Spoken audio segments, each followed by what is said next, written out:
नमस्कार दोस्तों, चलिए जान लेते हैं उत्तर प्रदेश की छोटी बड़ी खबरें सिर्फ 5 मिनट में। और वीडियो पसंद आए तो लाइक जरूर कर देना और चैनल को सब्सक्राइब करना ना भूले। जापान भारत की साझेदारी। कानपुर के चंद्रशेखर आजाद कृषि यूनिवर्सिटी में हुई बैठक। जापानी एग्रीटेक को यूपी की कृषि में लागू करने पर चर्चा। समर्थ उत्तर प्रदेश विकसित उत्तर प्रदेश @2047 की पहल में मिल चुके हैं 1 लाख से अधिक सुझाव। ग्रामीण और शहरी दोनों क्षेत्रों से लोगों की भागीदारी जोर शोर से। पुस्तक मेले में हिंदी उर्दू साहित्य प्रेमियों की अच्छी भागीदारी। युवा पाठकों में गुनाहों का देवता जैसी किताबों की डिमांड ज्यादा। पर्व के दौरान 15 लाख पौधे लगाए जाएंगे उत्तर प्रदेश में। लाखों वृक्षारोपण जागरूकता अभियान और पर्यावरण संरक्षण की पहल। यूपी सरकार का लक्ष्य 2047 तक $6 ट्रिलियन की अर्थव्यवस्था। शिक्षा और स्वास्थ्य क्षेत्र को मजबूत करने की दृष्टि से रोड मैप तैयार। 762 शहरी स्थानीय निकायों ULBs 3 महीने का विशेष अभियान शुरू किया है। कचरा प्रबंधन के लिए कचरा संग्रह पृथक्करण निपटान बेहतर करने के संकेत। यूपी में किशोरों में मोटापा और कुपोषण दोनों की समस्या बढ़ रही है। लड़कियों में एनीमिया और अन्य पोषण समस्याएं अधिक।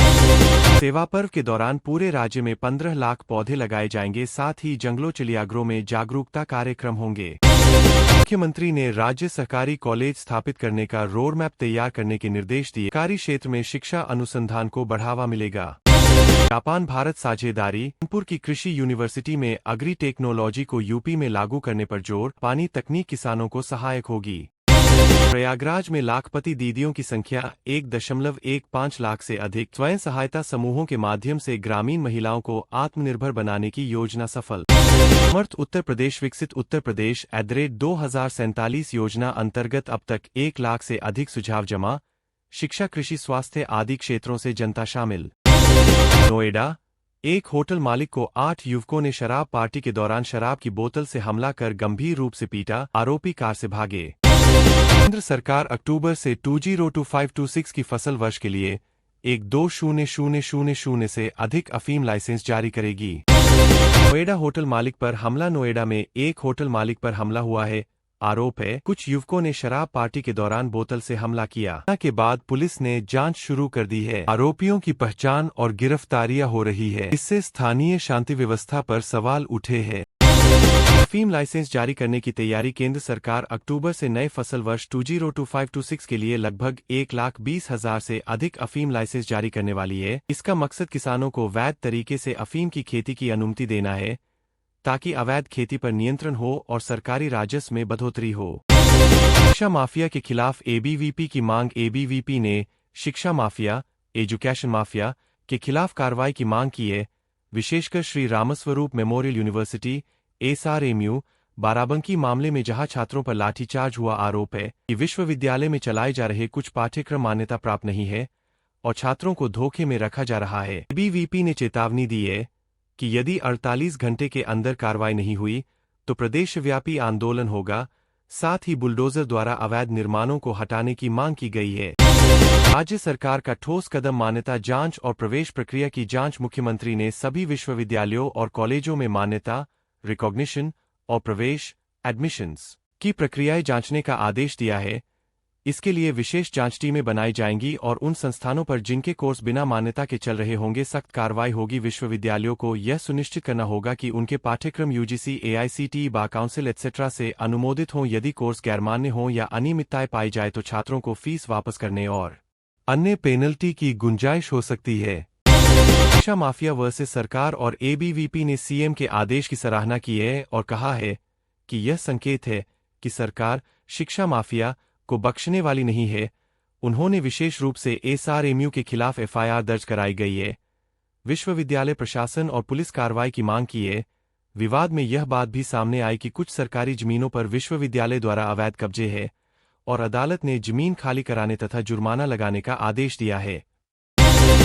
कचरा प्रबंधन में विशेष अभियान। उत्तर प्रदेश के 762 शहरी स्थानीय निकायों ULBs ने 3 महीने का विशेष अभियान शुरू किया है, जिसका मकसद कचरा संग्रह, विभाजन, सेग्रीगेशन, निपटान, डिस्पोजल आदि को सुधारना है। पिछला स्वच्छ सर्वेक्षण रिपोर्ट बताती है कि बहुत कम ULBs ने गैबेज फ्री सर्टिफिकेशन प्राप्त किया था। इसलिए राज्य सरकार इस अभियान को सुधार के लिए जरूरी मान रही है। स्थानीय निकायों को जिम्मेदार ठहराया जा रहा है कि वे आवर्ती समस्याओं, डंपिंग स्पॉट्स, कचरे के निस्तारण की क्षमता, जन भागीदारी को सुलझाए। भी कई कॉम्पोस्ट पिट्स, मटीरियल रिकवरी फैसिलिटीज, एमआरएफ्स आदि पहले से है, पर उनकी प्रोसेसिंग क्षमता बढ़ाने की जरूरत है। शहरी निकायों को बड़े बजट की सौगात मुख्यमंत्री नगर सृजन योजना CMNSY के तहत जो शहरी स्थानीय निकाय हाल ही में बने हैं या जिन्हें अपग्रेड किया गया है, उन्हें अतिरिक्त 150 रुपये करोड़ प्रदान किए जा रहे हैं। यह फंड उन निकायों के नागरिक सुविधाओं और आधारभूत संरचनाओं इंफ्रास्ट्रक्चर के निर्माण के लिए है। विशेषकर छोटे नगरों और नगर पंचायतों में ऐसे निकाय जिन पर बारिश के बाद निर्माण कार्य अधूरे हैं या जमीन सिंचाई, मार्ग निर्माण, सार्वजनिक सुविधा केंद्रों आदि में देरी हुई थी, उन्हें प्राथमिकता मिलेगी। यूपी राजभर विवाद मंत्री ओम प्रकाश राजभर द्वारा ABVP छात्रों को गुंडा कहे जाने पर विवाद खड़ा हो गया। ABVP ने इस बयान को मानहानि बताया और उन्हें सार्वजनिक माफी देने या कानूनी कार्रवाई का सामना करने को कहा। इस बयान का संबंध SRMU बाराबंकी में छात्रों पर हुई पुलिस कार्रवाई, लाठीचार्ज के विरोध से है। छात्र मानते हैं कि उनकी मांगों और अधिकारों को दबाया गया। मोटापा और कुपोषण किशोरों में चिंताजनक स्थिति। यूपी में किशोरों में दोहरी समस्या, एक तरफ लड़कियों में एनीमिया एवं कुपोषण, दूसरी तरफ शहरी ग्रामीण इलाकों में बढ़ता मोटापा। यह संकेत है कि पोषण संबंधी नीतियां सिर्फ भोजन उपलब्धता तक सीमित नहीं होनी चाहिए, बल्कि सही आहार, स्वास्थ्य, शिक्षा और गर्भावस्था व बचपन के पोषण की स्थिति पर ध्यान देना होगा। हालांकि मैंने इस विषय की ताजा रिपोर्ट नहीं पाई। ये पिछले सर्वेक्षणों समझ से जोड़ा अनुमान है। जापान भारत एग्रीटेक साझेदारी। कानपुर की चंद्रशेखर आजाद कृषि यूनिवर्सिटी में जापानी एग्री टेक्नोलॉजी को यूपी के किसानों के बीच लागू करने पर चर्चा हुई है। इस भागीदारी से किसानों को आधुनिक कृषि तकनीकों, बीज विज्ञान, बगैर अधिक लागत के खेती के तरीके, जल बचत आदि में मदद मिल सकती है। परियोजनाएं दिखती है कि न केवल उत्पादन बढ़ेगा बल्कि कृषि को अधिक टिकाऊ, सस्टेनेबल बनाया जा सकेगा। समर्थ उत्तर प्रदेश, विकसित उत्तर प्रदेश @2047 योजना में जन भागीदारी। इस योजना के तहत व्यापक जनता से सुझाव इकट्ठा किए जा रहे हैं।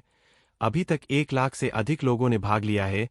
ग्रामीण और शहरी दोनों क्षेत्रों से सुने जा रहे हैं कि संविधान, शिक्षा, स्वास्थ्य, बुनियादी सुविधाएं आदि में क्या सुधार हो सकता है।